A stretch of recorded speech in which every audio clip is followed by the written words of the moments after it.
Madrid's leadership has been marked by remarkable achievements and impactful projects that have shaped the direction of PEDA.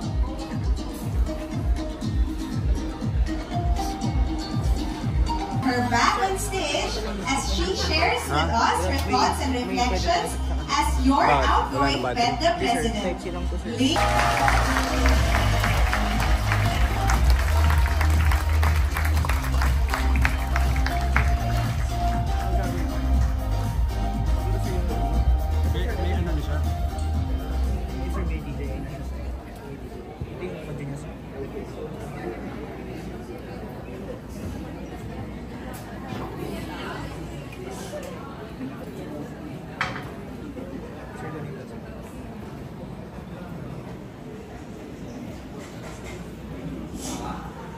From Petron Corporation. Magandang hapon po sa inyong lahat. As I prepared for this moment, one thought came to me immediately. Ang bilis lang ng panahon. 2 taon na ang nakaraan. When we began, we had so many ideas. 2 years felt like plenty of time. But here we are, tapos na agad. And now, it's time to pass the torch and welcome the new next leaders. So I asked myself, what truly mattered during my term? Yes, we had events, 5 regional conventions, team buildings, and many programs. But what really stood out the most was our togetherness. Togetherness. Because in truth, being together, no matter the occasion, was the true accomplishment of my term. You know why? Because PEDA can only be strong if we are united. And through every gathering, we created many meaningful spaces. Spaces to celebrate, spaces to collaborate, and most importantly, a space for honest conversations. Honest conversation. And those deep and honest conversations have been the key to clarity and healing.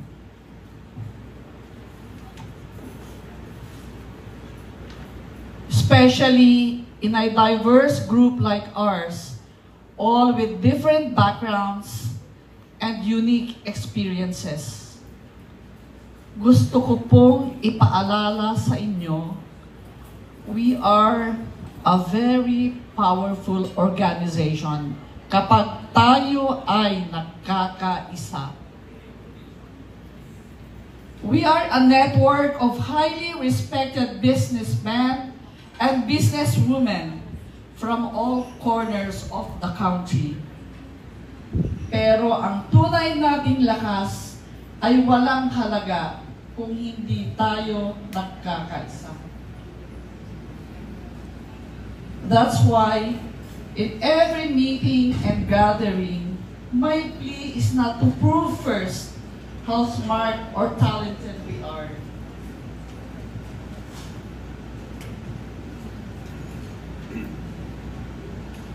But to lead with humility and listen from the heart. As the prayer of St. Francis says, seek first to understand, then to be understood. But you know, despite all our differences, and even when gathering feels difficult for some, we always find a way to show up. We keep coming together. And that consistent act of showing up is what makes us resilient, especially in times of crisis when we are called to adapt and face our toughest challenges.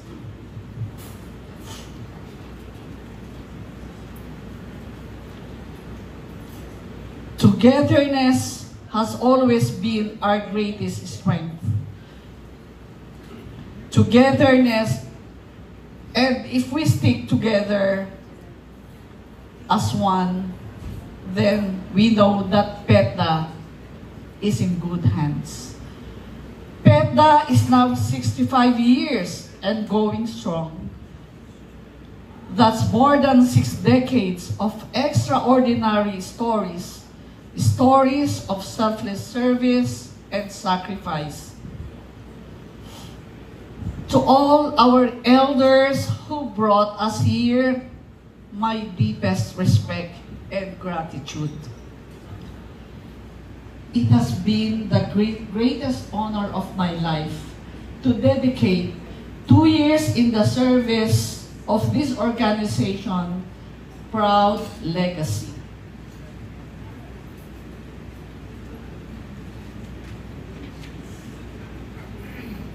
And to leave a small mark on its unstoppable journey towards its 100th year and beyond.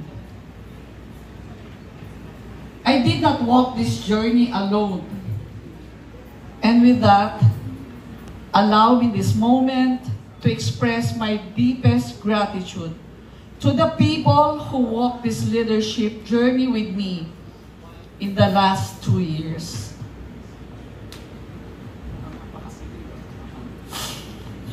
To the 2023 and 2025 PETDA Board of Directors, maraming salamat, my sisters and brother na wala siya dito. Thank you for standing strong enough every challenge we faced together. You gave your wisdom, your heart, and most importantly, your valuable business time.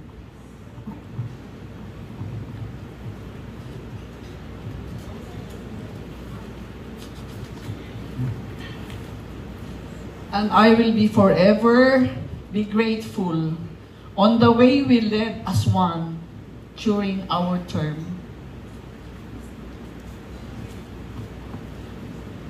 Before I close, I would like to mention a few special people in this journey. To Ma'am Maggie Uy, thank you for treating us like true business partners. Without you and your team, many of our ideas wouldn't have come to life. Ma'am Maggie, maraming salamat po.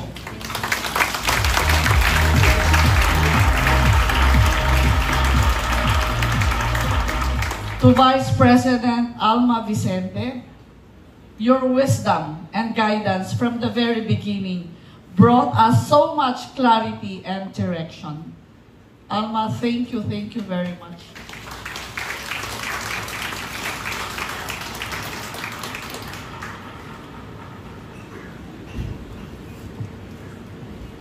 And to Director Kathy Casares, si Kathy po ang ating totoong mini Sonia.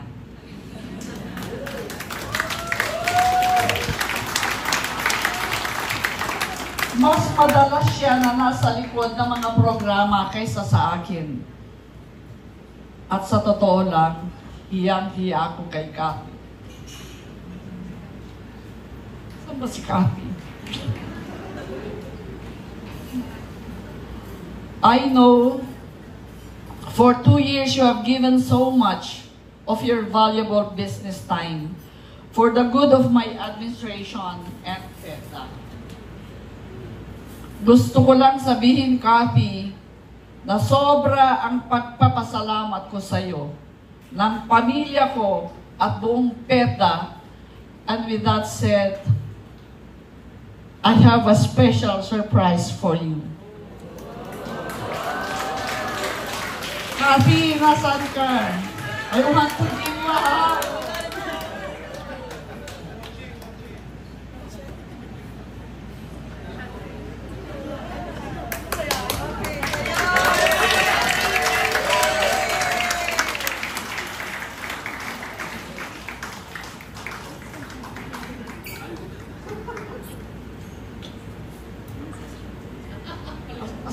Asan yung special ko kay Kathy?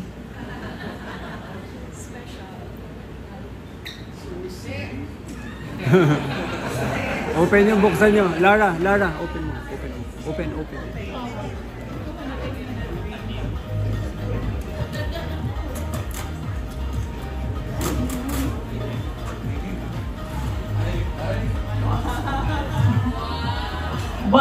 Bakit yan ang gift ko kay Kathy? Pakita mo. Lara.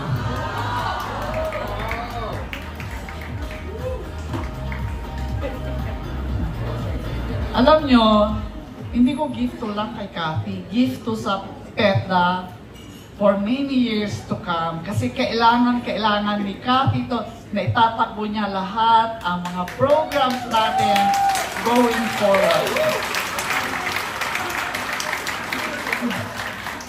Kathy, hindi ko lang malagyan yan ngayon kasi gusto kong makita nakasilyan. Pero pag by tomorrow, instruction ko kay Lara, lagyan ng Canva, MS Office, ChatGPT bro, lahat na. Trabaho pala. Katrabaho yan. Thank you, Kat. Alam niyo po, habang sinusulat ko to at habang nire-rehearse ko to, I could not help talagang umiyak pag dumarating na ako sa part ng Kathy because yung samahan talaga namin ni Kathy, like what you're seeing right now, what you're observing, ako yung parang nagpupunta sa stage. Pero sa totoo lang, lahat ito trabaho ni Kathy and of course with all my other board of directors.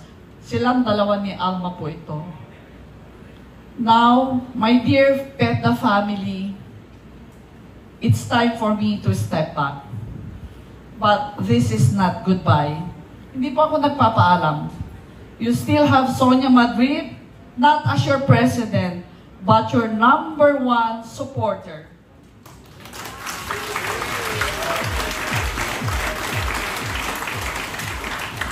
Because PETDA is not just my organization, it is my family. And to this family, I've made a promise to stay as long as I breathe, to serve as long as I can. At habang buhay po, yan ang pangako na yan. Sa aking pagtatapos, inaanyayahan ko po kayong lahat na sana samahan ako muli at sabihin ng buong lakas ang sigaw ng ating pagkakaisa. Can we ask all PETDA cohorts, directors to stand up? Sabay-sabay po tayong sasabihin ang PETDA United. PETDA United. United. PETDA. United. PETDA. PETDA. United. Maraming salamat po.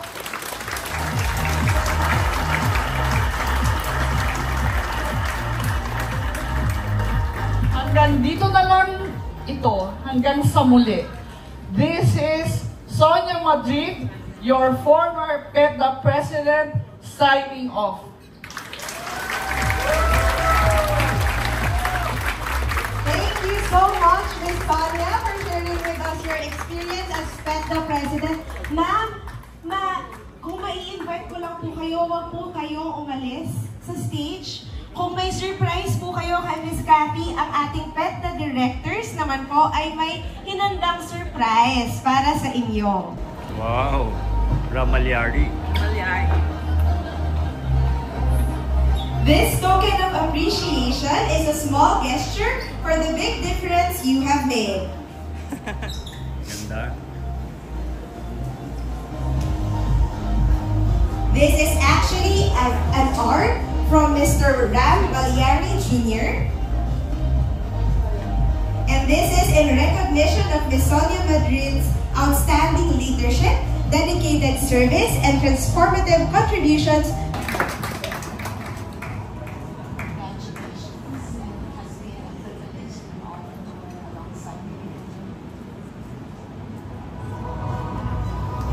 Ang explanation daw po ito, ito po ikaw, and then ito po.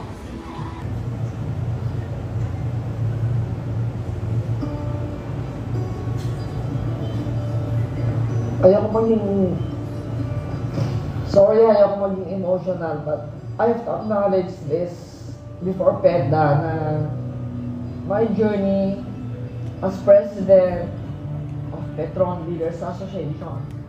Maybe Kathy Casares gave colors, life, energy, and enthusiasm into my leadership. I have to admit this na siguro kung wala si Kathy, parang walang kulay ang naging buhay ko sa PEDA. Si Kathy, nung umpisa tinatawag niya ako ng mami. So sabi ko, ba't ako si Kathy? Ba't mami ang tawag niya sa akin? But after, palagi even to my kids, sinasabi ko, si Kathy, pag hindi ako tatawagin ng mami, magtatampo na ako. Kathy, ganun pala yun.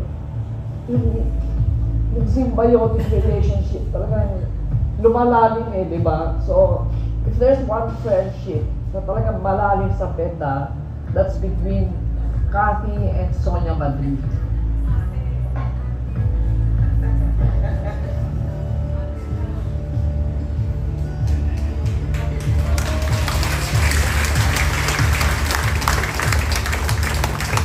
This is Sonia Madrid. Magpapasalamat for the opportunity of serving the organization. Pinagmamalaki ko po yun na isang accomplishment ko sa buhay of serving our dealers in the capacity as president of PEDA. I enjoyed the journey, I enjoyed the friendship, everything in my 2-year journey as president, I immensely enjoyed it.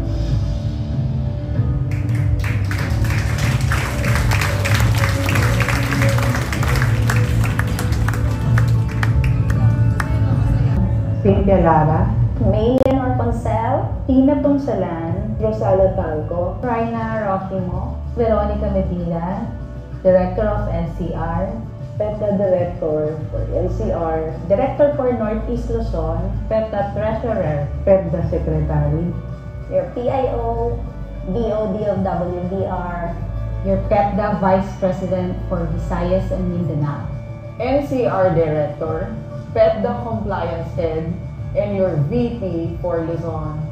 Signing off. Signing off. Signing off. Signing off. This is Sonia Madrid, your President, 2023-2025. Signing off.